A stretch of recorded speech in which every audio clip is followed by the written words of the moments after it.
welcome back to Football 301, a very special episode today. It's because it's the bye week before that Super Bowl, and during that bye week, we have all-star games. That draft season has been rolling already for a little bit, and we're about to hit it in full swing post-Super Bowl. But to start us off, let's kind of launch from All-Star Week, the Senior Bowl, some Shrine thoughts. I brought in one of my good friends, really, not just in the business, but one of the guys I love talking football with, probably more than anybody because he's as big of a junkie as I am into this stuff. This is the athletics draft expert, Dane Brugler. How you doing today, Dane? Great to see you. I'm great, Nate. Miss seeing you in Mobile, but with the Super Bowl coming up, totally understand. But yeah, we got plenty of guys to talk about because this is an interesting draft class that. Last time we did the pod, we kind of hit on how weird this class is or how different, unique it is. And obviously the quarterbacks get the most of the attention, but every position, there's something just unique about this class, which makes it kind of interesting to talk about. So I'm anytime I have a chance to talk prospects with you, I'm in. There's just little consensus on these guys, which I like, but it's going to be... And team to team too. It's not just like evaluator to evaluator, and people in the media, to set the stage of So in Mobile, on the sidelines, and it's head coach after head coach, GM after GM, and I'm standing there talking to Dan Morgan about a player, and then scoot down 10 feet down the sideline, talking to another scout about a guy, and hearing these guys talk, sometimes they see different things. Sometimes you catch one play, not the other. Sometimes, especially coaches, they come into this week kind of without any preconceived notions of who these guys are. And I think that's the biggest thing to gain from like a place like the Senior Bowl, where you have a chance to make that first impression, because coaches are just turning that page from the 2024 season to now it's the off season. And all right, I know how a lot of these guys, they do a crash course on, a lot of coaches do a crash course on the players. They know the names. Maybe they saw one of their college games on TV or something like that. But until they see them in person at the Shrine Bowl, at the Senior Bowl, they don't really know, okay, how do they move? What are their exact measurables? Things like that. And so it's really that first impression. And that's something that can really carry over into meetings and when they build the board and all that. So it's interesting from that perspective. It's the last time these guys are on the field with pads on. You think about the combine, you think about workouts, it's in shorts. It's you're doing football things, but not really. It's kind of more of an athletic testing type of event. Yeah. This is a chance to show what you can do in pads and in more of a football setting, and that makes it really fun. It is. And even with some of the coaches too, it's like us maybe watching these guys for a year, 2 years, some guys feels like 3 years, even more. Scouting guys like Emeka Egbuka. I know he wasn't at any of these games, but it's like, man, I feel like I've had a thought on Emeka Egbuka for a long time now.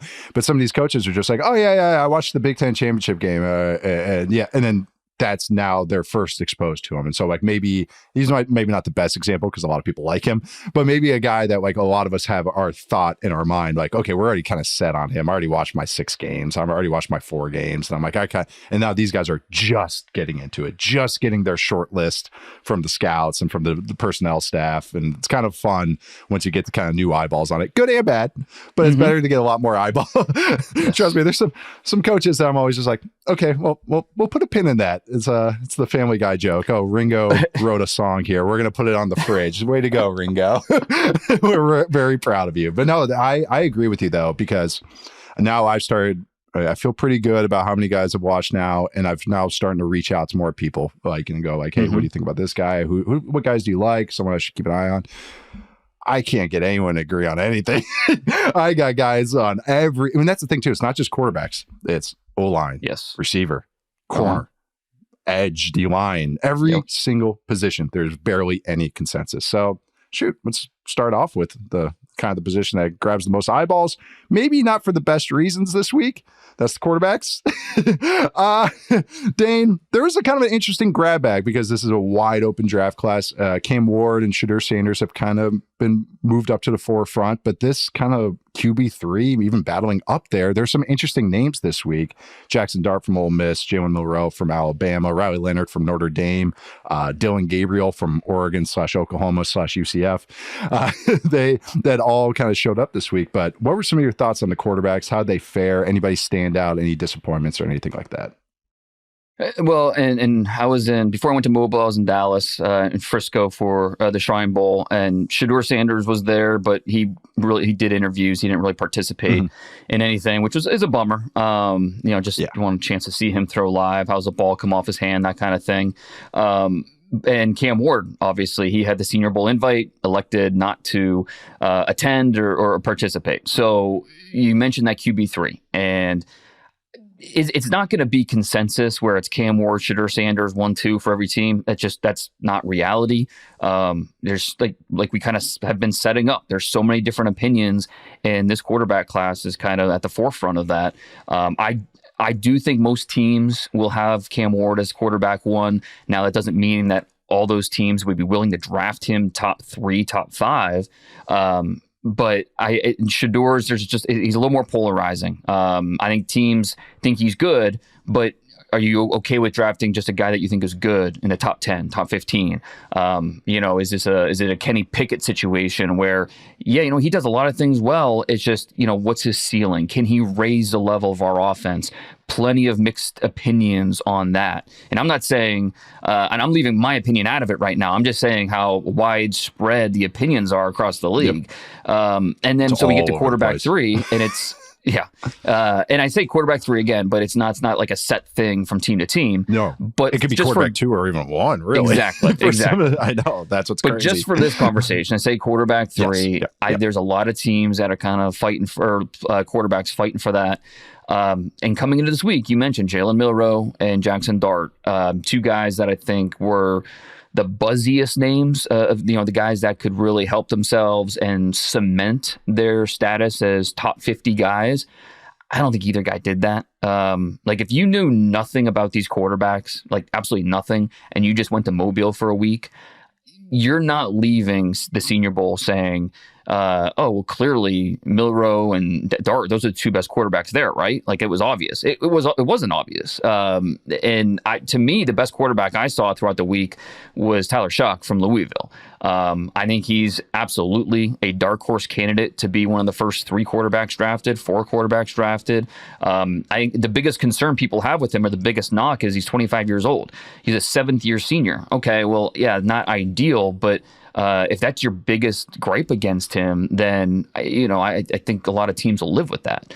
So, and then after Shough, to me, Dylan Gabriel was the next best guy in terms of just consistency throughout the week. And, he's a little bit more limited with the size and his arm, but he processes well. One scout told me he was clearly the best interview in the group interview session, which isn't that surprising. He's another older guy, 6-year senior, been in college football for a long time. So, this is a quarterback class where, especially now that the coaches are involved, there's going to be a lot of mixed opinions. And I don't think that what happened in Mobile really moved the needle. I don't think it really, whatever you thought coming into the week, I think you're leaving thinking that as well. No one really, I thought, grabbed the opportunity and really ran with it, which is a little disappointing when you have 2 guys at the top, like with Dart and Milroe, who there's plenty of optimism out there for them. But I don't think either one played like quarterbacks that had a chance to cement themselves as top 50 guys. Yeah, luckily I could watch a lot of this on TV before I got my hands on any of the practice film and stuff. And a lot of it too, I was waiting for one wow throw in team. I don't think I saw a single wow throw from anybody I watched 2 full practices. I didn't see a single wow throw where I was like a dig or a bender. I saw one. I want to say Dart had like a wheel route in the end zone that was like one good throw where I was like, okay, and then it got blown up by the safety. Yeah, it was to Jack Best, and I think it was Dan Jackson, a Georgia safety, blew it up, and he just kind of laid it out and there. That was like my one throw where I was like, ooh, that's a real NFL big boy throw. Oh, and it got blown up anyways. So that's kind of put in like what I saw. I saw a lot underneath, saw a lot. Running backs got a lot of work catching this week. They did. A lot of checkdowns. So I'm kind of with you. The Louisville quarterback I was interested in, and then I saw the age too. But the thing is, it's all this is such an eye of the beholder class, eye of the beholder position anyways. But I think too is that I'm right there with you. I wasn't impressed by anybody. I was kind of just like, yeah, all right, I'm just going to watch film. I got the all 22 on these guys. And I think I'm going to have to focus on that because it wasn't that one wow thing I need to double check. I was actually kind of disappointed when I watched Dart and Milroe is like even just taking under center snaps. It was like they'd never done it. And I know it's new and you take a lot of gun snaps, but the thing is, yeah, but you got 3 weeks to work on it, 4 weeks to work. If you've never done it, I know, but you've done it in college, but if you never have, I thought that was really surprising to me because that's not usually, you maybe see some struggles, especially with the new center, but it was like, man, that was throughout the week. Like they couldn't even get a snap. And that just scares me a little bit because it's just like, all right, well, how much growing, if we can't do that or even calling a play in the huddle, like that. All right. So what else are we tapping into? Like you can't play right away in theory and all that. So even Milroe's hands was something surprising to me because he's such a big 8 3/4. Yeah. And he's kind of like Russell Wilson where he's not tall, but he's built pretty well. You know, he's 220. He's got good mass on his frame and, you know, he's not a small guy. Me. Yeah. And so 8 3/4, you know, just for those listening a little bit, anything under 9, it's kind of a red flag. And it kind of speaks to maybe all the inconsistencies with some of when the ball comes off his hand. Like sometimes he'll sail a simple, flat throw for really no reason. And maybe the hand size factors into that. And, you know, an interesting part of this week is so how most teams do it. Their scouts will be assigned a position. So, you know, if you have a Midwest scout who has, say, quarterbacks, he's watching really Jalen Milroe and Jaxson Dart for the first time. You know, he's been focused on his guys. So, you know, he knows Riley Leonard. He knows, you know, those guys in his area, but he doesn't know these other quarterbacks. And so talking to those scouts who are seeing these quarterbacks for the first time in through this lens, they came away with the same conclusions that, you know, we're talking about is, you know, none of these guys really impressed. I mean, one scout even said he barely even knew Milroe was there because it didn't really stand out. And you know, with Milroe, you can tell he's working on things, you know, from his footwork to his mechanics to the way he processes, like he's trying to streamline everything. And sometimes it looked like he was swimming mentally. And so he was late. He was too much thinking. And so he's late to make the read, late to make the throw, led to a couple interceptions in team drills. So, you know, I'm of the belief that if you're a quarterback and you come compete at these all-star events, you're not going to hurt yourself. You know, it's a chance to improve. So I'm not going to sit here and say, you know, Dart and Milroe, they're falling all of a sudden or anything like that. It's just I don't think that either one really, with an opportunity in front of them to really cement themselves, I don't think either one did. So did you watch? Have you done Dart's tape at Ole Miss? Yeah, I have. He's a day 3 guy to me. And it's kind of been that way. He's better than Matt Corral. I'm seeing some people say that, but there's still some of that. I think he's kind of one and done with his stuff. There's some accuracy sprays for me when he has to move off his first read. Good athlete, good arm. There's a nice spiral, all that stuff. He's always a second late, even on the stuff he's comfortable with. And so sometimes that worries me where it's like, okay, are you reading that? Are you comfortable with that? Or is that where Lane told you to go with the ball? You know, there's a balance with that. Coaches are going to get in your ear. I like him as a day 3 guy though, as far as just the package and tools. But I mean, that's basically everybody in this class. That's not like a diss on Dart. That's just really what this class is to me. It's a lot of round 4 guys. Then, you know, the one I'm squinting and seeing is Riley Leonard, and that's barely, you know, like that's how it's going to end up being. Like, I think when I even do like a top 100, it's like, there's not going to be that many quarterbacks that make it. I think when it's all said and done, spoilers, not to. I know I'm working on my top 100 right now. It comes out next week on The Athletic, and I'm trying to figure out. I mean, Cam Ward and Shedeur Sanders are going to be in there, and not going to be super high for me. They've, you know, Shedeur Sanders has never really been a top 25 guy for me. He's kind of right or been around, you know, late 20s for me last one. Yeah, I think he was 26 for me last time. Like, I think he can be an NFL starter. I just have questions about the ceiling. But yeah, that where quarterback 3, 4, 5 come in, it's going to be really interesting after I finish putting that thing together, because it's nothing really happened this week has me saying, okay, this guy has it and I need to move him up. I was ready to get excited about somebody, and opportunity was there. Like, all right, yeah, that was it. It was, and even like Milroe. We talked about this midseason when we did our like big board off. I thought Milroe and the other guy I mentioned was Drew Aller, who went back to Penn State, were the two most improved quarterbacks I thought in the country at that point in time. This was around Halloween. I thought Milroe kind of fell apart maybe in the second half of the season and kind of had some blemishes, but I just thought he had improved tremendously. He went from a guy I was like, I'm not touching you at all. So now we're talking about him where I'm like, okay. But that, like, that's the thing. He's still such a work in progress. That's like hard to anoint him anyway. I feel like just as tools, somebody's going to like him. But it's just again, it wasn't one of those where it's like, oh yeah, we can really check that box for this week. I liked how you said though, you can't really hurt yourself. It's like an SAT question. Just answer it. Right. You can't get dinged on it. Milroe is a special athlete, and I still think he's going to be drafted, pretty highly somewhere in the first 2 rounds. But, as a quarterback, he's still developing, and it's going to take time. So it'll be interesting. Hopefully he does full workouts at the combine, because I think that's where, it's different than Anthony Richardson, but obviously that's where the Anthony Richardson hype train just went crazy because of how he worked out. And I think it could be similar with Jalen Milroe, because he'll run a 4.3 at 225 pounds. And so, getting a little bit of that bump from how he works out would certainly help. But this is a developmental player who, like you said, he kind of fell apart down the stretch. Watching him in November and December in the bowl game against Michigan, it was rough. And, it's not exactly what you want to see. So, and that's part of doing the evaluation mid-season, and you see him against Georgia and you see them do these things, and it's like, okay, I can work with this. But then, some of the mistakes on the Vandy tape, some of the mistakes, down the stretch, it makes it tough to reconcile. So yeah, this is a tough quarterback class to need a quarterback. And it's going to be one of those weird classes where usually you draft your guy early, but in this class, like, second round's always been no man's land for quarterbacks. Yeah. Because if you're not good enough, you're going to go in the first. You give him the 5th year or just wait till the 3rd. Like, that's kind of what the new math is with quarterbacks. Yeah. I do wonder if this class will be different. If this class will be like, all right, well, we don't like, aside from maybe like the Giants going Cam Ward early, or the Raiders or Steelers maybe moving up for one of these guys, who knows?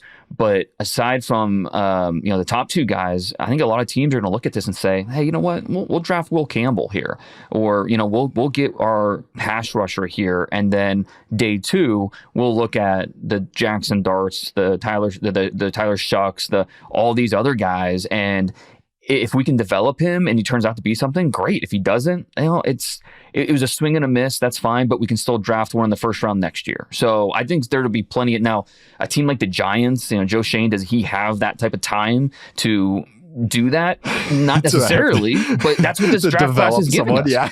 You can't force a quarterback when, the quarterback class is not really giving you one, saying with blinking lights saying, hey, this is the guy. Right. And I'm sure the happiest person, I think, to hear all this is Sam Darnold and his agent. Kidding. Probably going like, hey, you guys can't find anyone in the draft. Going rate's 45 a year, like 50 mil a year. I think, that's like, hey, might there's only so many seats. That need to be filled. So last one, because you already asked me, I didn't kind of ask you though, what'd you think of Dart, or as far as all 22 and everything, but even before this week, because he got some late buzz, and I was kind of one of those where I was like, I actually went back, I watched 4 games of him, and then I went back and watched another, and I was like, did I miss something here? And I was like, okay, no, I'm good. But what about you? What'd you think of Dart even before going into this week? I get why people like him, because he's a good sized athlete, throws the ball pretty well. He can alter his arm angles. All the character stuff is off the charts in terms of him as a leader. He works hard and stuff. Yeah, all that kind of stuff. He was really a perfect fit for Lane Kiffin's offense. It's a very simplistic scheme.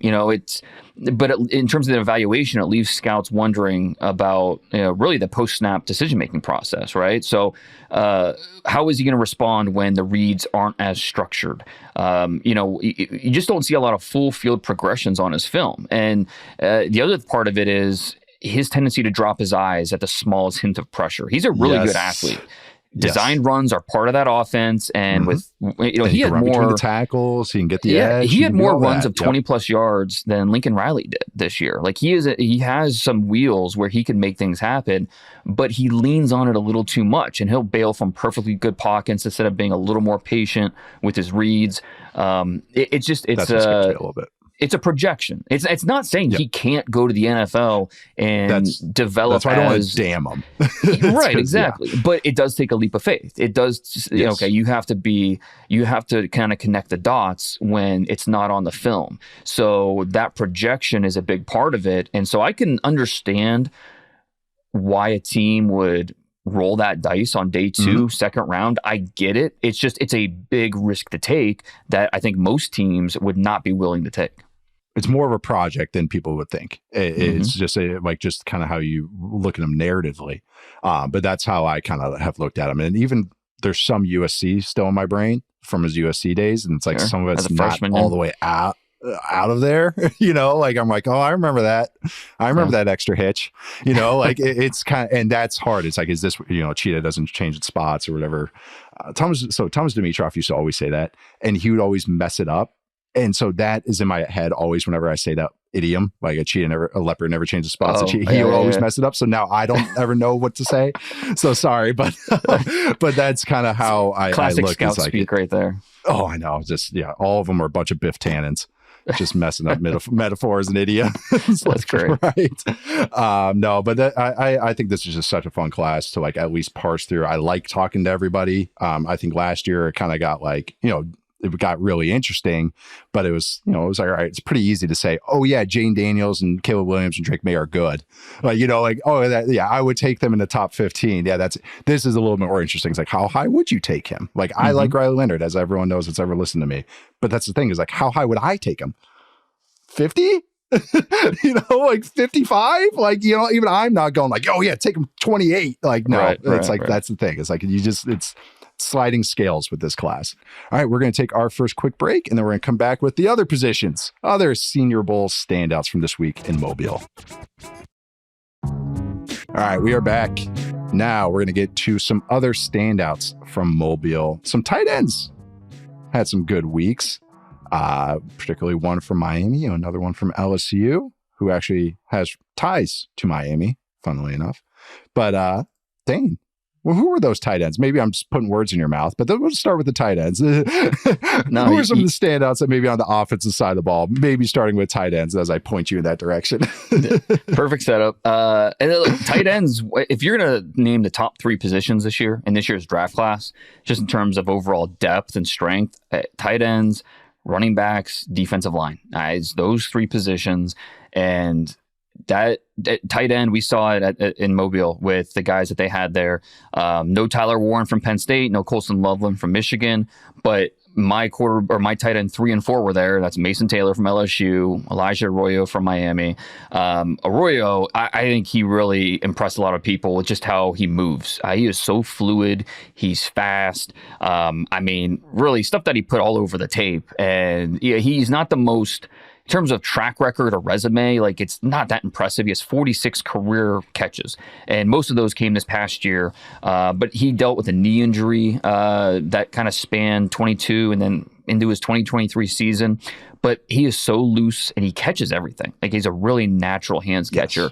And safeties, linebackers, they had trouble staying attached to him in coverage during one-on-ones. It showed up. What we saw on the tape showed up in practice, and that's what you want to see. That continuity of, all right, it was what I'm seeing on the film showing up here. This year, over a third of his catches went for 20+ yards, which is a crazy number for a tight end. Tyler Warren built. Exactly.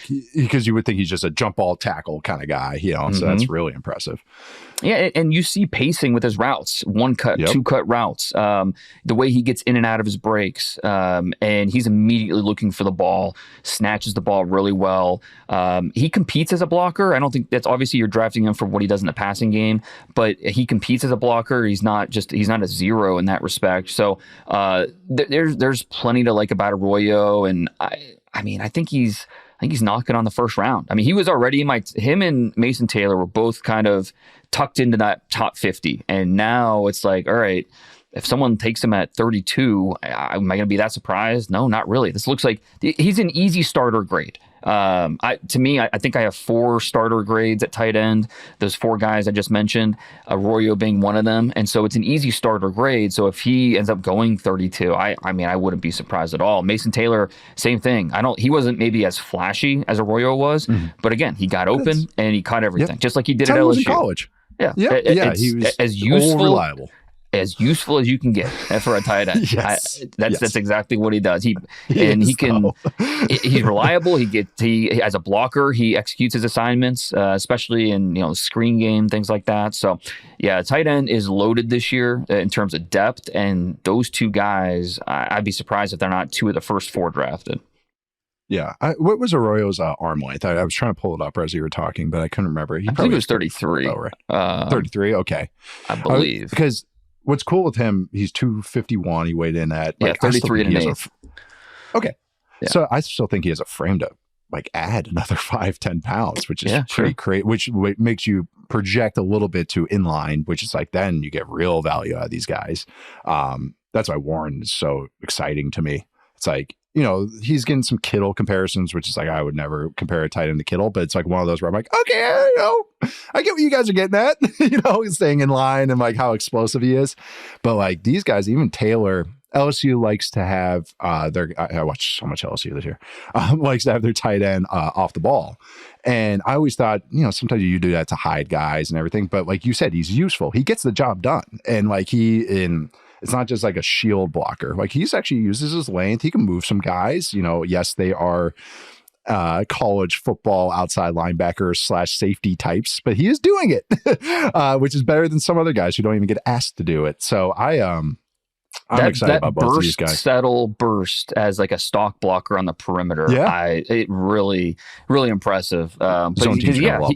He can shield and steer, but he can also get on the perimeter. He can climb to the second level. He can do all these different things. And the other tight end, my 5th tight end is Gunnar Helm from Texas, who wasn't there in Mobile, but he's kind of right on that cusp as well, as he could be a mismatch. I thought his blocking got a little bit better this year, but he could be a mismatch catching the football. So this is just it's a loaded class.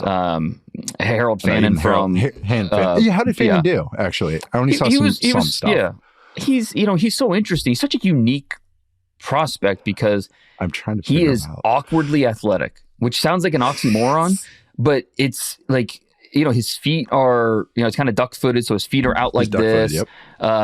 There's a stiffness to him, but he plays, he's straight line explosive, and he catches the ball really well. And so, if you want him making all, these crazy short area turns, he's going to get hung up, he's going to get grinded down to a halt by physical defensive backs, but he catches the ball well through traffic. He's 20 years old, he's young, and he's a little bit undersized, so he's more of the kind of that H-back, that F.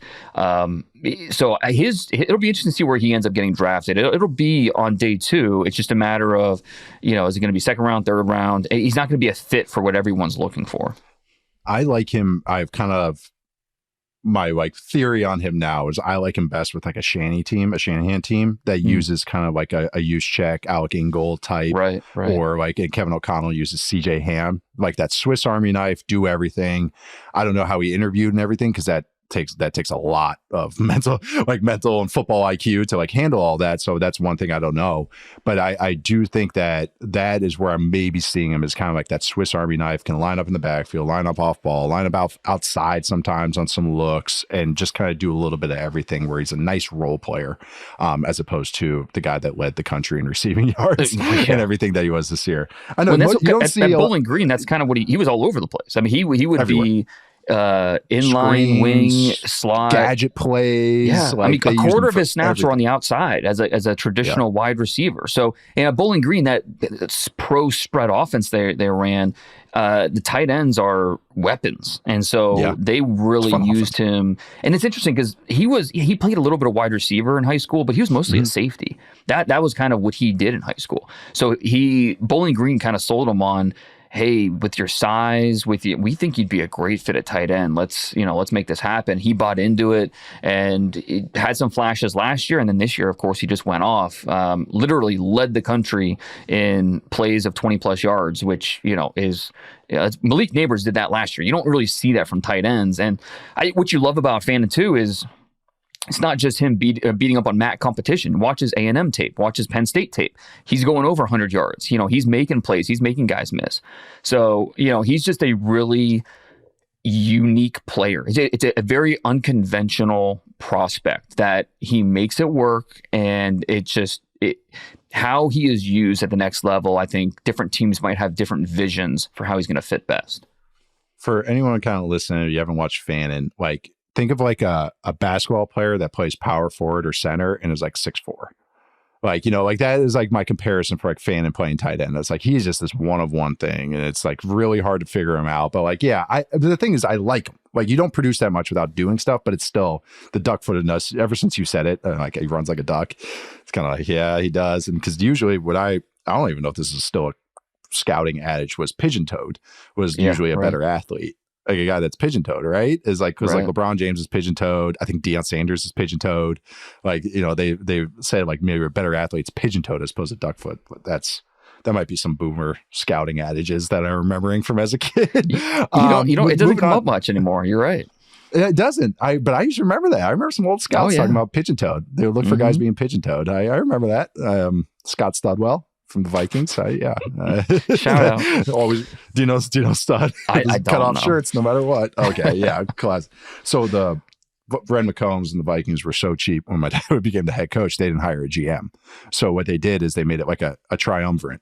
So it was my dad, Scott Studwell, and Rob Brzezinski, who's still there as the cap guy. So they basically became a 3-man triumvirate to be a de facto GM. So yeah, that leads to the Kevin Williams missed pick and all that fun stuff. But anyways, any other standouts on the offense? I noticed Gray Zabel from North Dakota State had a good week. But any other in the trenches that maybe stood out this week?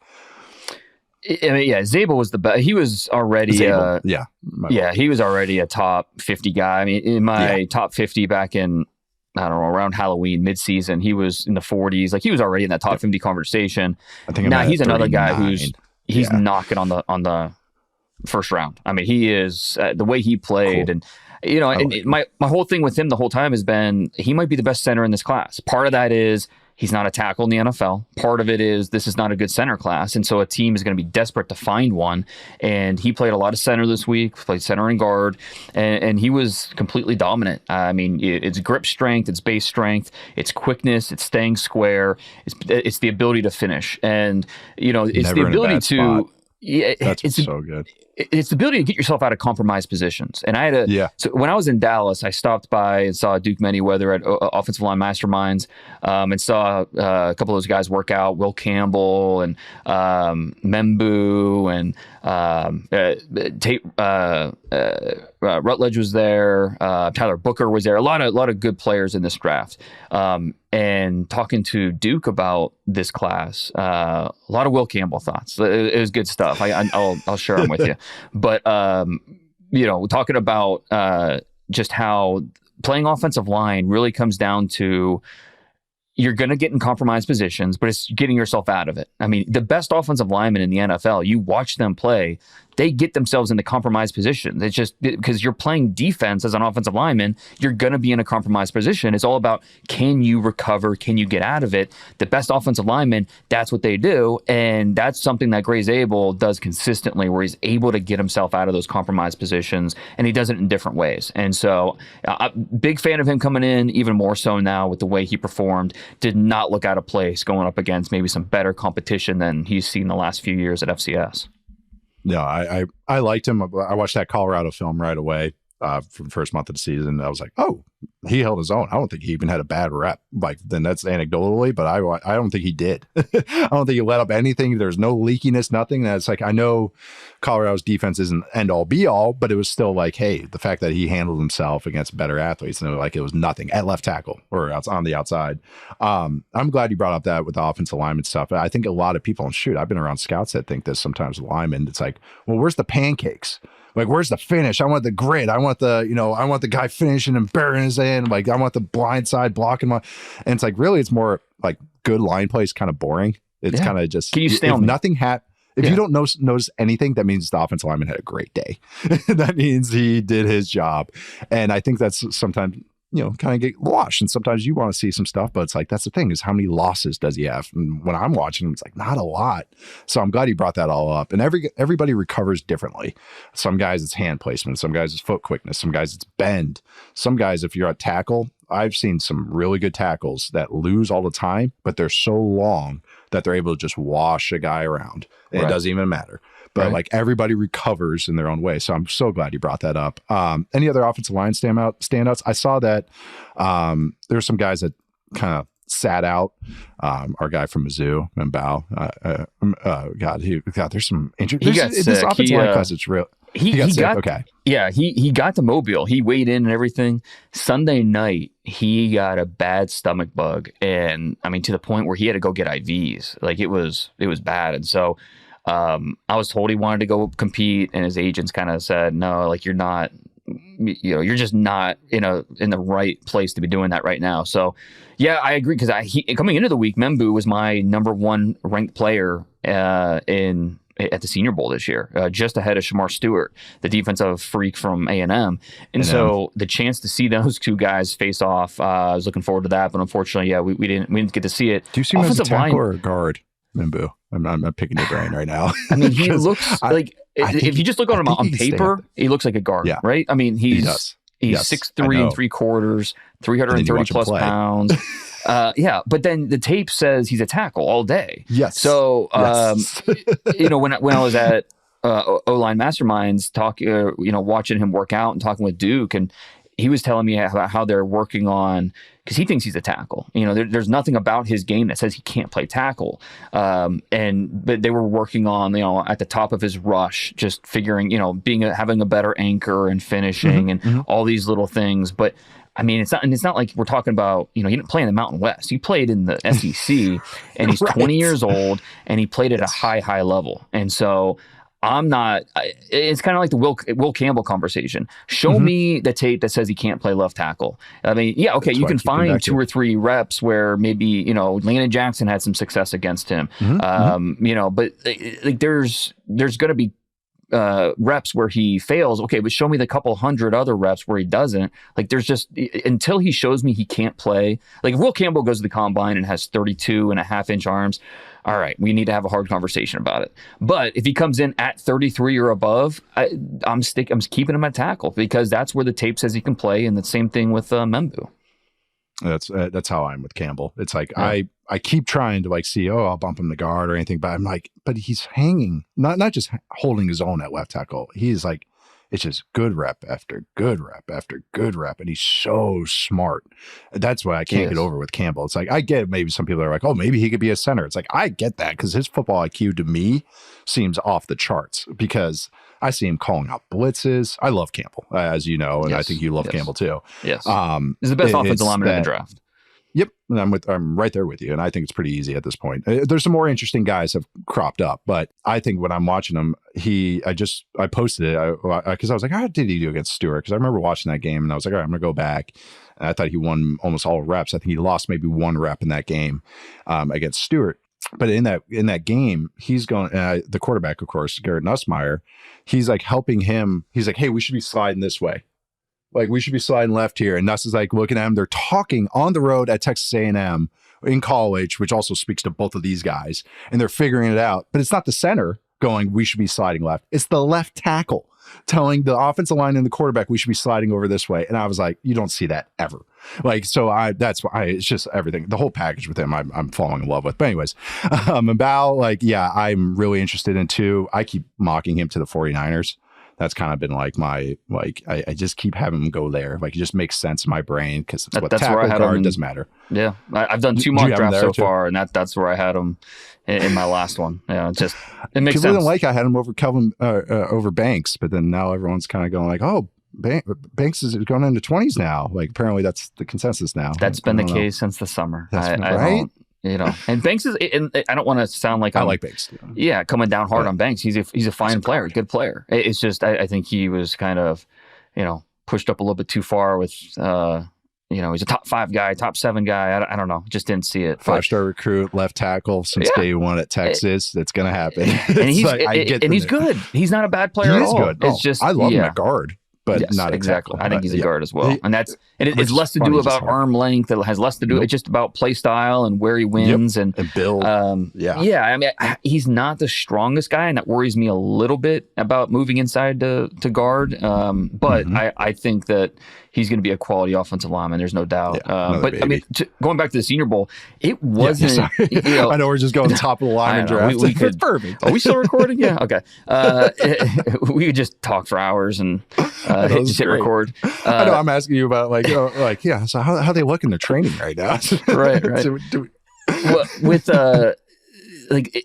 mention how the defensive line class is so deep, and that showed because it was a rough week for offensive line, and after every practice, Brandon Thorne and I we kind of compare notes, and it was kind of like. Nobody was consistent except for Zabel. I mean, Jalen Rivers from Miami had a great first day, and then second and third day, doesn't he? He was, he has him kind of like in the third round. Thinks he's a potential starter. And on the first day, I was like, okay, I'm bought in. I think that I absolutely see it. But then the practice 2, practice 3, it was more rough. And look, one-on-ones at the Senior Bowl and these all-star events are not the be-all end-all. Like it's not. Yes, it's a football drill, but it's not like you're okay. He got beat, so he's bad, or he's not as good as I thought. Or I don't hate Josh Connerly now because he got blown up on one rep. Like I don't hate him now. So I'm doing my Senior Bowl winners, and I struggled to find an offensive tackle that I thought was. Because I did one winner for every position. And at tackle, I did Josh Connerly from Oregon, who everyone saw the clip of Mike Green just, destroying him into the ground. They needed a shovel to get him out, but it was how he responded. It was how he came back from that. And even though all these tackles, in one-on-ones, if you play tackle, you're going to get beat. It's just going to happen in this type of setting.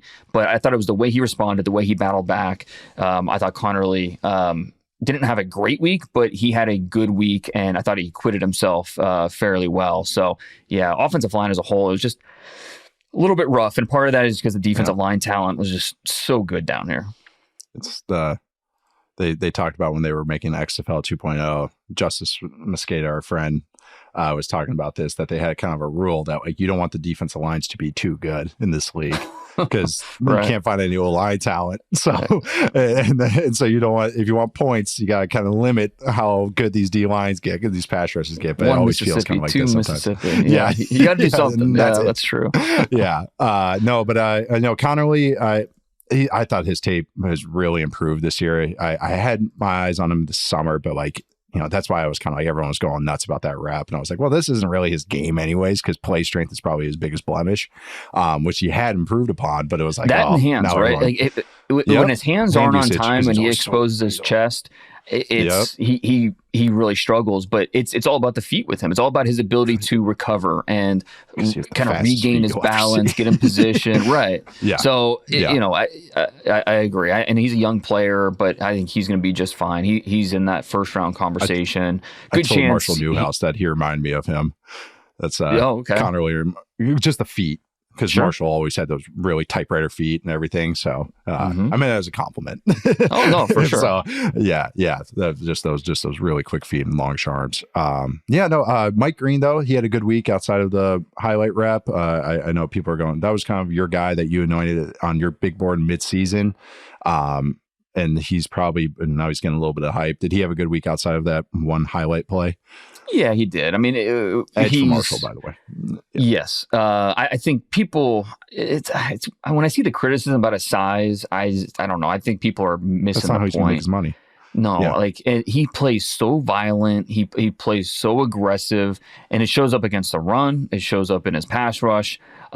He was a lot more than just that one clip. The way he can bend, the way he can win in different ways, inside, outside, two-way goes, and he he doesn't get sealed off in the run game. He just doesn't let it happen. And it was one thing to do it against Sun Belt competition, but to do it against Ohio State on that tape, and then to do it in Mobile, I thought was really impressive. So yeah, I mean, I back in, I don't know, it was around the New Year's, I tweeted my 4 favorite prospects in this draft. At that time, it was Mike Green, Membu, Schwess, the linebacker from UCLA, and Jacob Parrish, the corner from Kansas State.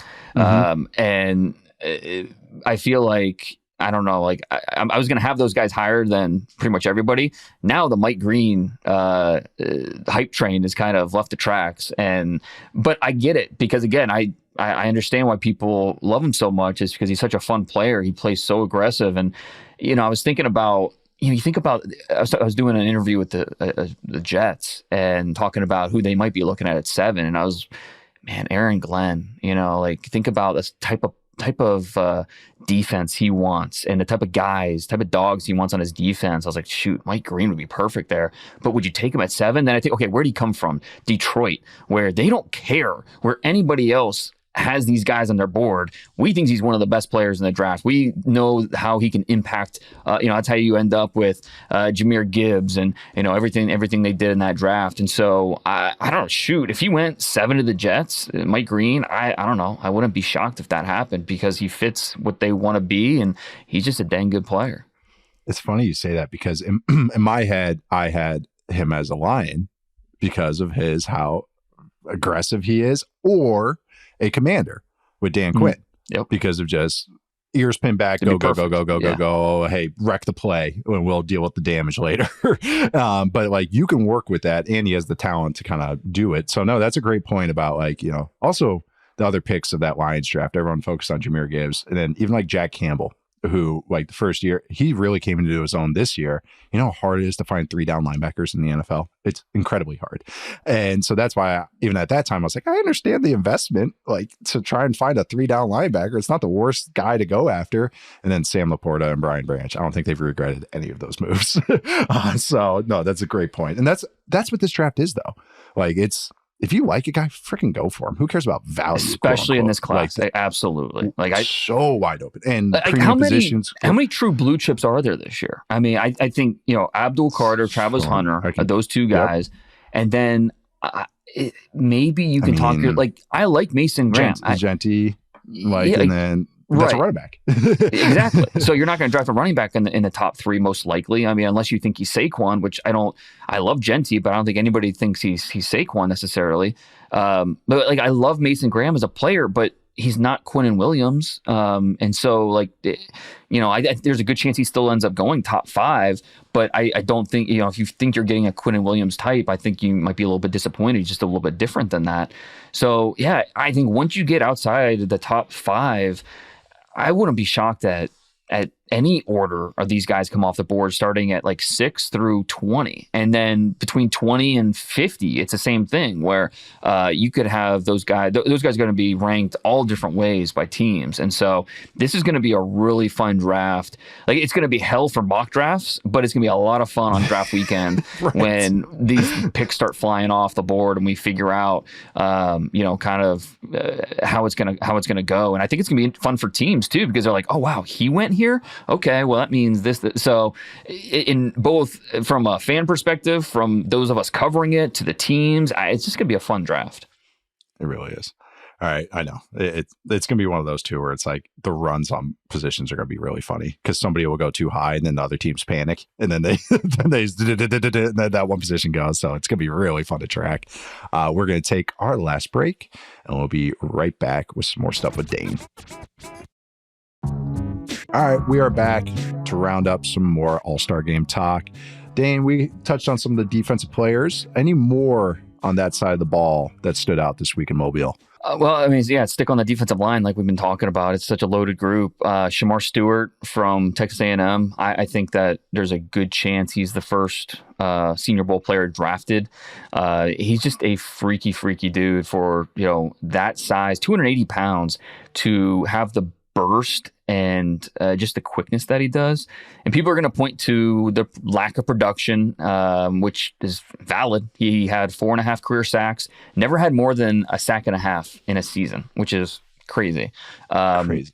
If you saw how this guy moves people, you'd be shocked too. It's kind of, how do you not stumble into 5? The NFL scouting motto, traits over production. And so teams are going to see the way he moves, the power that he has, the untapped potential, and say, we'll get the rest out of him. And so it's not going to be quite that Travon Walker bump and rise, but it'll be kind of similar. I mean, there's a good chance he ends up going somewhere in the top 10 to 12 picks because, again, it's just guys like that aren't walking through the door. And so as long as he doesn't bomb the interviews, like I've been told he's been fine during interviews in terms of just showing how coachable he is, the fact that, he really wants it. Like, he's a little bit late to football. He didn't start playing football until he was well into middle school. And a teacher was like, dude, you got to, come on, let's try this. Like, look at your size. You're like, let's try this. And he's been kind of getting better and better every year. So he had a good week. Ezeraku from Boston College he's a good player. He's also in that first round conversation. Okay. He's gonna probably. I think he was in my 40s on my last big board. I like him.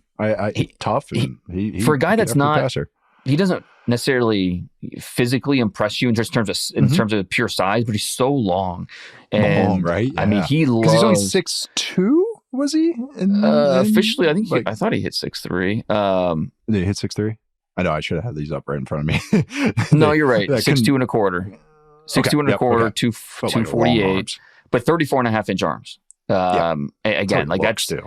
If you have that type of length, and that's what he does best is that cross chop. I mean, he'll use a euro, use a jab step, unlock that chop cross, and it's something that I know it was kind of his bread and butter. This week, talking to him, he really wanted to show he has power too. And so you saw, he was really he made an effort, the speed to power and just different types of bulls, 2 hands, and try to go through guys as well, show that he can do that. So yeah, I think Ezeraku he's in that first round conversation as well. And then on defensive tackle, there's definitely some big names down here. Walter Nolan from Ole Miss, Deion Walker from Kentucky. That man is just mammoth. It is crazy standing next to him.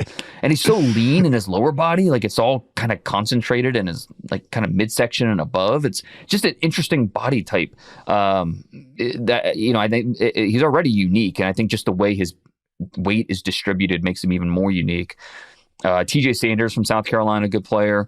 The guy that really stood out the most to me was Darius Alexander from Toledo, another Toledo kid at the Senior Bowl. The buzz was nuts about him. Well, and I give Jason Candle, the head coach at Toledo, a lot of credit because back in September he told me, look, this Alexander, he's going to be a day 2 guy. And, watching his tape, I was like, okay, I can see it. Like he moves well. I can see that, there are tools there to work with, but he wasn't overly productive. He never really took over games necessarily. But the more you watch, the more you appreciate what he was doing. And then during Senior Bowl practices, it was like, all right, this guy has a lot more to him with the way he can win. It's power, it's length, it's quickness, it's club rip, it's all these different moves that he can unleash on you that you don't know what's coming. And they would line him up on the edge and let him rush, which this guy's over 304 pounds. So seeing him work out in this type of setting was awesome to see. I think he definitely helped himself. And I texted Jason last night and said, yep, you were right. I think he ends up going day 2 because, just again, you don't find guys that move like this very easily. You don't. I watched a couple of clips, saw him when the team reps and stuff like that, and he had some nice moments too. Did Landon Jackson was there as well from Arkansas. I feel so comfortable with him. Like, I'm like, oh yeah, you're just like, I like, he's a second round type to me. But like, it's just like, I like him. I don't love anything he does, but I just like a lot of aspects of him. But how was his week as well? Because I saw that he was out there. Yeah, I think he had a good week for what he is, that's he looked exactly how you expect him to look if you studied his tape and know the type of player that he is. I can't get higher or lower on him. I'm like, I know kind of what you were going to be. Yeah. It feels like a Raven. Yeah, sure, exactly. But this is the type of guy that like makes it in the league. Like, that's he's not. Yep.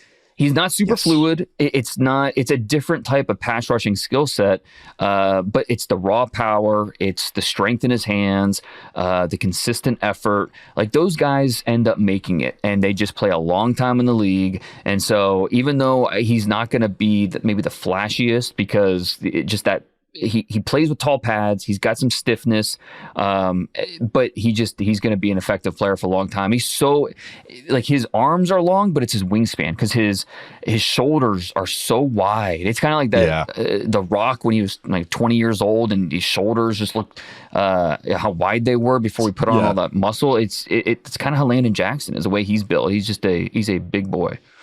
It's funny that I knew exactly what you're talking about with Dwayne Johnson, the Rock's build. It's like I know exactly what you're talking about. Yeah, Nation of Domination really Rock. There you go. And wrap us up real quick. Just any DBs stood out. I saw Kobe Bryant had a nice week from Kansas. And then any. He was at Shrine. He had a really good week. Shrine. Yeah. That was right. I'm glad you brought him up because he was maybe one of the best players I saw in Dallas. At North Texas, which that was a pain getting up to North Texas to watch practice, but that's a different story for a different day. Crying about Charles freaking out about it. He's like, how is Dallas so spread out?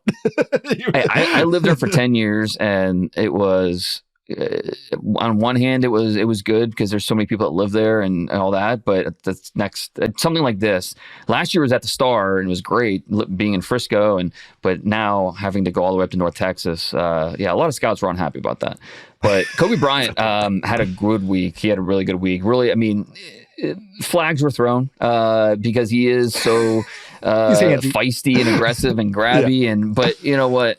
You take that with a corner and try to get him to be just take the foot off the gas a little bit. But he plays fast, he plays confident. He's also no one chirped more than he did during the whole practice. So yeah, Bryant I thought helped himself. Now he's 170 pounds, like he is lean. Yeah. Very, very lean, but yeah, I think he's a good player. And then at the Senior Bowl, the corners I thought had a really good week.